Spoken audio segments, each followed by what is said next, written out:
Motion in a vertical circle. Motion in a vertical circle क्या होता है?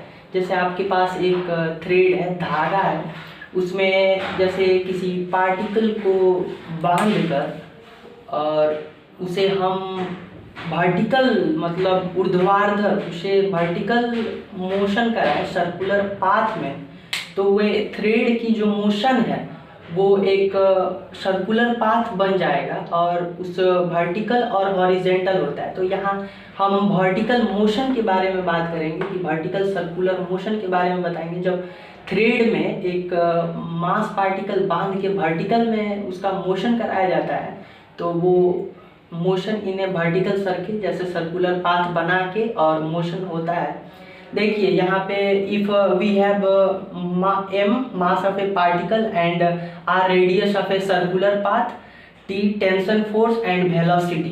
देखिए यहाँ पे पॉइंट्स सर्कुलर पाथ में पॉइंट a b c, जहाँ वेलोसिटी इसका v1 v2 और v3 है और इसका जो यहाँ पे एंगल्स है ये थीटा है और इसका जो रेडियस है r है और यहाँ पे जो ग्रेविटेशनल पोटेंशियल एनर्जी है यहाँ और ग्रेविटेशनल पोटेंशियल एनर्जी यहाँ, इन दोनों के जो डिफरेंस होंगे तो देखेंगे यहाँ पे ग्रेविटेशनल पोटेंशियल एनर्जी।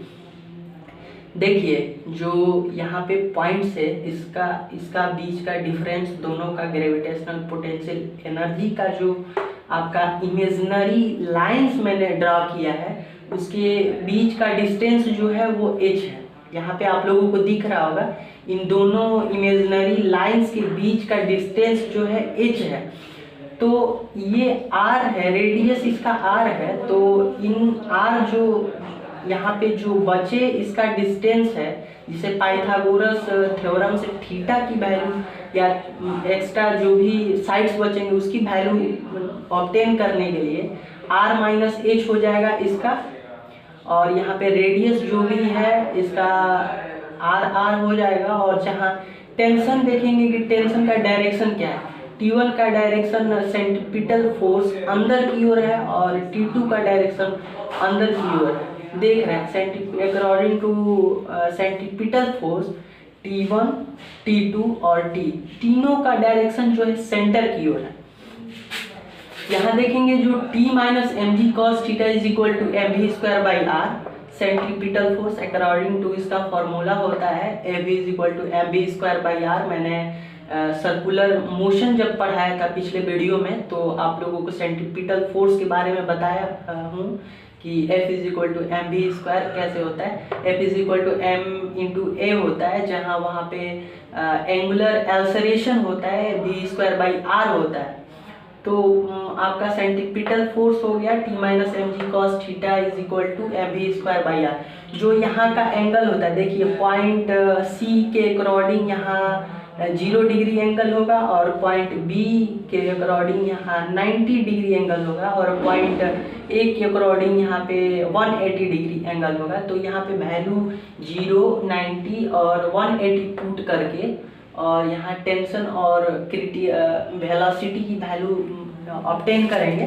देखिए energy at point C, energy at point C और एनर्जी एट पॉइंट पी, यहाँ पे और यहाँ पे मैंने V3 जो आपका वेलोसिटी बताया है वो मान लीजिए इनिशियल आपका वेलोसिटी है और यहाँ पे फाइनल वेलोसिटी मानेंगे v। तो जो energy at C energy at P दोनों इक्वल होगा according to energy conservation rule, half M U square. जैसे काइनेटिक्स एनर्जी जो आपका होता है kinetics energy plus potential energy is equal to kinetics energy plus potential energy. तो देखिए जो काइनेटिक्स एनर्जी और पोटेंशियल एनर्जी आपका है दोनों का इक्वल होगा यहाँ और यहाँ।